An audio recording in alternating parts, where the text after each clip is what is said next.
Don't be a follower, be a student. You'll be happy to know today we haven't come seeking disciples. We've got no movement for you to join. I'm just here to share some of my experiences, good ideas, best I can. But I think that's good advice. Don't be a follower, be a student, right? Take advice, but not orders. Take information, but don't let somebody, order your life. Make sure what you do is the product of your own conclusion. Excellent note to make. Make sure what you do is the product of your own conclusion. Not to do what someone else says. Take what someone else says, process it, think about it, ponder it. If it makes you wonder, if it makes you think, then it's valuable. Then when you go take action, make sure that the action is not what somebody told you to do. Make sure the action is the product of your own conclusion. If you'll follow just a little bit of those simple guidelines, I'm telling you, the learning process can be speedy, swift, powerful. Your learning curve can go up, and then applying it to your business, your life, your family, conversations, equities of all kinds. You'll find some progress like I did that first 5 years when I met a teacher willing to share with me, turned my life around. Progress I couldn't believe happened for me. Okay, let's get started. I want to review, I was here last time and we talked about the 5 major pieces to the life puzzle.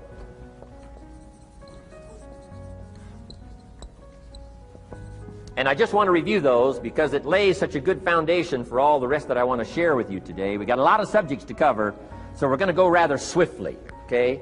Put on your mental track shoes here and run with me today, because I'm going to deal mostly in concepts. Expect you to, fill in a lot of the details, because I've got a lot to share. I want to get through it all. But let's lay this foundation again of the 5 major pieces. Happens to be the title of my latest book. But I think it is so valuable in laying a foundation. It's some of the things I learned between ages 25 and 30. The teacher who taught me so well. He dealt in these fundamentals, we call these fundamentals. We call these basics. Basics for sports, fundamentals for your business, fundamentals for the way you deal with your family, a few simple things. Few basic things that if you practice every day can make all the difference in the world, how it works out. I boiled it down to 5 major pieces to the life puzzle. Let's just review those. Number 1 is philosophy. Philosophy, as I taught the last time I was here, philosophy, in my personal opinion, is the major determining factor in how your life works out. Philosophy, the major determining factor in how your life works out. Philosophy. To form our philosophy, you got to think. You got to use your mind. You got to process ideas. And this whole process over a lifetime, starting way back here when we were children, schools that we've attended, our parents, our experiences, all this stuff that we've processed by the thinking process helps to develop our philosophy. And in my opinion, each person's personal philosophy is the major factor in how your life works out. Here's what I called it in that last presentation when I was here. It's called the set of the sail. Each person's personal philosophy is like the set of the sail. Now, I used to think it was circumstances that ordered my life. If someone would have asked me at age 25, Mr. Rohn, how come you're not doing well? Pennies in your pocket, creditors calling, nothing in the bank, behind on your promises to your family, you live in America, 25 years old, got a beautiful family, every reason to do well, and things are not going that well for you. What is wrong here? It would not have occurred to me to blame my philosophy. I mean, it would not have occurred to me. Saying, well, I got this lousy philosophy, and that's how come I got pennies in my pocket and nothing in the bank, and things aren't working well. That would not have occurred to me. I found it much easier to blame the government. Much easier to blame the tax problem. I used to say taxes are too high. Top tax rate when I first started paying taxes, 91%. Back then, when your income reached a certain level, all your income over that, 91%. So I used to say that's too high. Now the top tax rate's about 33%. But people are still saying what? Taxes are too. See, but you can't use that anymore. If it's gone from 91 to 33, how could it be too high? Come on. I threw all that old excuse stuff away. Some people found it, though, and they're using it these days. My old list.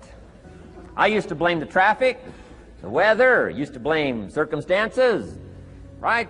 People say I'm too tall, I'm too short, I'm too old, I was raised in obscurity, raised on a farm, parents of modest means, all the stuff. If you were to ask me, how come you find yourself here, Mr. Rohn, age 25, living in America, land of abundance and opportunity, pennies, zero in the bank, not doing well, creditors calling, it would not have occurred to me to blame my philosophy. I found it easier to blame the company policy. I used to say, if this is all they pay, how do they expect you to do well? So I figured that, my future was going to be tied to what everybody else was arranging, the economy and, right, interest rates. I used to say things cost too much. That was my whole explanation, not my philosophy, until my teacher taught me better that this is where the problem was, my own personal philosophy. Here's what's exciting about each person's personal philosophy. That's what makes us different than dogs and animals and birds and cats and spiders and alligators. That's what makes us different than all other life forms. The ability to think, the ability to use your mind, the ability to process ideas, and not just operate by instinct. In the winter, I'm telling you, the goose can only fly south. What if south doesn't look too good? Tough luck. It can only fly south. But see, human beings are not like a goose, can only fly south. I mean, you can turn around, go north, you can go east, you can go west, you can order the entire process of your own life. And we do that by the way we think. We do that by exercising our mind. We do that by processing ideas and come up with a better philosophy, a better strategy for our life, goals for the future, okay? Plans to achieve those goals. All this comes from developing our philosophy. Philosophy helps us to process what's available. Well, when we get here, we got seed, and we got soil, and we got some rain, and we've got some what? Sunshine, and we've got some seasons, and what? The miracle of life. Now, the key is, what do you do with all this stuff? How do you turn all this stuff that's available here into equity and promise and lifestyle and dreams and future possibilities? All of this that's possible now with human beings, how do you take all this stuff and turn it into this equities and values? Well, it starts with philosophy. What is the seed? What is the soil? What is the sunshine? What is the rain? Is it possible to take some of each of all the stuff that's available and turn it into food and turn it into value and turn it into nourishment, and turn it into something spectacular and unique that no other life form can do? And the answer is yes. But you cannot deal with all this stuff and what to do with it unless you start refining your philosophy. Think, use your mind, come up with ideas, and strengthen your philosophy. So the seed and the soil and the rain and the sunshine, this is called, the economy and the banks and the money and the schools and everything that's available out there, processing information, what to do with all that, and turn it into equity and value. That is the major challenge of life, my personal opinion. So each person's personal philosophy now is going to determine what you're going to do with seed and soil and sunshine and rain and miracle, the change of seasons. That's it. My personal opinion. Each person's personal philosophy is like the set of the sail. That's what this seminar is for today. Help you to trim a better sail. You don't need a better economy.